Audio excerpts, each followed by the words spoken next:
आलस्य मनुष्य का शत्रु।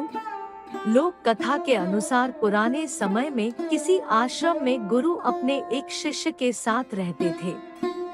गुरु बहुत विद्वान थे। आसपास के लोग उनके प्रवचन सुनने आते थे। उनका शिष्य बहुत आलसी था। इस वजह से गुरु को शिष्य के भविष्य को लेकर चिंता रहती थी। शिष्य की शिक्षा पूरी होने वाली थी, लेकिन वह अभी तक समय का मूल्य नहीं समझ सका था। वह किसी भी काम को टालते रहता था।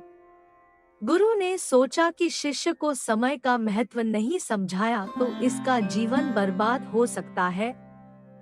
एक दिन गुरु ने आलसी शिष्य को एक पत्थर देते हुए कहा कि ये पारस पत्थर है। इससे तुम जितना चाहो उतना सोना बना सकते हो, लेकिन तुम्हारे पास सिर्फ 2 ही दिन है। इससे तुम्हारा भविष्य सुधर सकता है। मैं दूसरे गांव जा रहा हूँ। 2 दिन बाद आश्रम लौट आऊंगा। तब मैं तुमसे ये पत्थर मैं वापस ले लूंगा।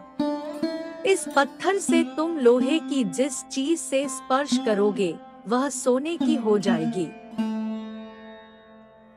चमत्कारी पत्थर देकर संत आश्रम से निकल गए। आलसी शिष्य बहुत खुश था। उसने सोचा कि मैं इस पत्थर से इतना सोना बना लूंगा कि मेरा पूरा जीवन ऐश और आराम से व्यतीत हो जाएगा। उसने विचार किया कि अभी तो मेरे पास 2 दिन है। एक दिन आराम कर लेता हूँ, अगले दिन सोना बना लूंगा। ये सोचकर वह सो गया। पूरा दिन और पूरी रात सोने के बाद जब वह उठा तो उसने योजना बनाई कि आज बहुत सारा लोहा लेकर आना है और उसे सोना बनाना है। आश्रम से बाहर जाने से पहले वह खाना खाने बैठ गया। पेट भर खाना खाया तो उसे नींद आने लगी।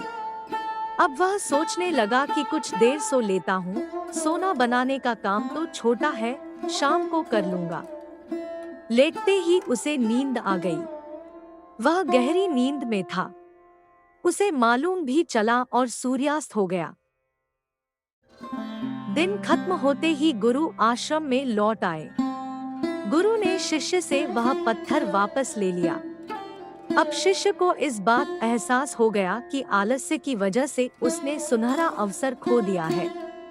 शिष्य ने गुरु के सामने संकल्प लिया कि अब से वह कभी भी समय को बर्बाद नहीं करेगा और आलस्य को त्याग देगा।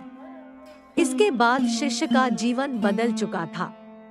वह मेहनत करने लगा था और जल्दी ही उसने अपनी मेहनत से धन कमाना भी शुरू कर दिया।